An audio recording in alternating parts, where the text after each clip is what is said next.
Hello বন্ধুরা, আজকে আমি আপনাদেরকে কচুর পাতা আর মসুরের ডাল দিয়ে ভর্তা বানায় দেখাবো কিভাবে বানাই। প্রথমে আমি কচুর পাতা একটু ডান্টি সহ লিছি, সুন্দর করে কাটা লিমু। সুন্দর করে কাটা লওয়া লাগবে, বেশি বড় রাখা যাবে না, বেশি ছোটো না, মিডিয়াম করে কাটা লাগবে। আমি এত সুন্দর করে ভিডিও বানাই, আমার ডান্টি নেই, কত কষ্ট করে ভিডিও করি, তারপরে কেউ ফলো দেয় না, লাইক দেয় না, দেখে না। আপনারা একটু ফলো লাইক দিবেন, দেখবেন, তাহলে আমি উৎসাহ পাবো। উৎসাহ পেয়ে আরও ভিডিও বানাবো, আপনাদেরকে সুন্দর সুন্দর ভিডিও উপহার দিব। আমি অনেক রকমের রান্না জানি, আইটেম জানি, অনেক আইটেম আপনাদেরকে দেখাবো, যেগুলো আপনারা কখনো দেখেননি, সেগুলো আইটেম দেখাবো। একটু উৎসাহ দিবেন আপনারা।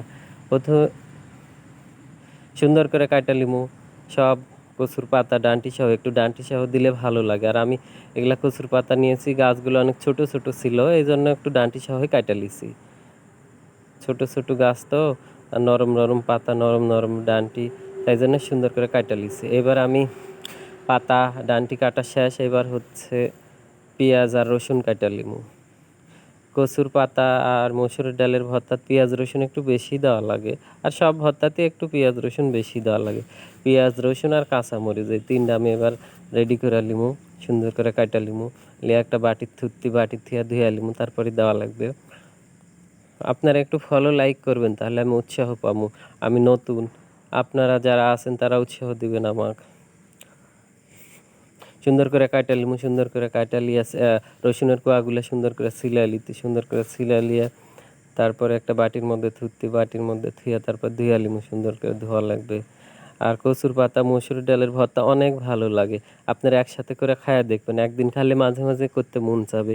অনেকে আছে কচুর পাতার ভর্তা পছন্দ করে না, এই মসুরের ডাল দিয়ে বানালে অনেক ভালো লাগে। এইবার আমার সব রেডি, কচুর পাতা ধুইয়া কয়রাত লিছি, এই যে পেঁয়াজ রসুন কাঁচামরিচ ধুইয়া দিয়া দিচ্ছি, সব আমি ধুইয়া লিছি, ধুইয়া রেডি করে লিছি, লিয়ে একসাথে বসেছে। এবার সুন্দর করে মাখায় দিমু, পেঁয়াজ রসুন দিন। এইবার মসুরের ডাল ধুইয়া লিছি, মসুরের ডাল দিয়া দিতি কচুর পাতার উপরে, সবের উপরে দিয়া দিমু।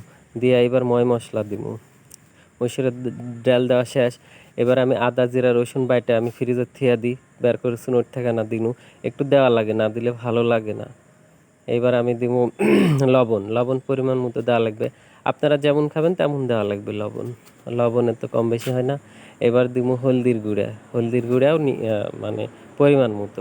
এবার দিমু জিরার গুঁড়া, আমি সব তরকারিতে জিরার গুঁড়া দিই। এবার দিমু মরিচের গুঁড়া, একটু মরিচের গুঁড়া দিই, কাঁচা মরিচ দিয়েছি আবার মরিচের গুঁড়া দিই। এবার দিমু ধনের গুঁড়া। আমি আবার একটু ঝাল বেশি খাই, আপনারা যেমন ঝাল খাবেন তেমন দিবেন, আমি ঝাল বেশি খাই। এবার দিমু সয়াবিন তেল, সয়াবিন তেল দিমু। তেল দিয়ে এবার সুন্দর করে সব ময় মশলা একসাথে ঘুরে মাখালে, এবার সুন্দর করে কচুর পাতা সব ময় মশলা পেঁয়াজ রসুন যা আছে সব কিছু একবার সুন্দর করে মাখালে লাগবে। হাত দিয়ে মাখাবেন, তখনই দেখবেন সুন্দর একটা আওড়া আওড়া ভাব হয়ে আসবে। হাত দিয়ে মাখা নিলে ভালো হয়। অনেকে চুনি দেয়, আপনার ইচ্ছা, অনেকের কচুর পাতায় হাত চুলকায়, চুনি দিতে পারেন। এবার আমি পানি দিমু, একটু পানি দেওয়া লাগবে, মসুরের ডাল তো সিদ্ধ হওয়া লাগবে। কচুর পাতার থেকে যদিও পানি বাড়ায়, তারপরে একটু পানি দেওয়া লাগবে। আমার পানি দেওয়া শেষ।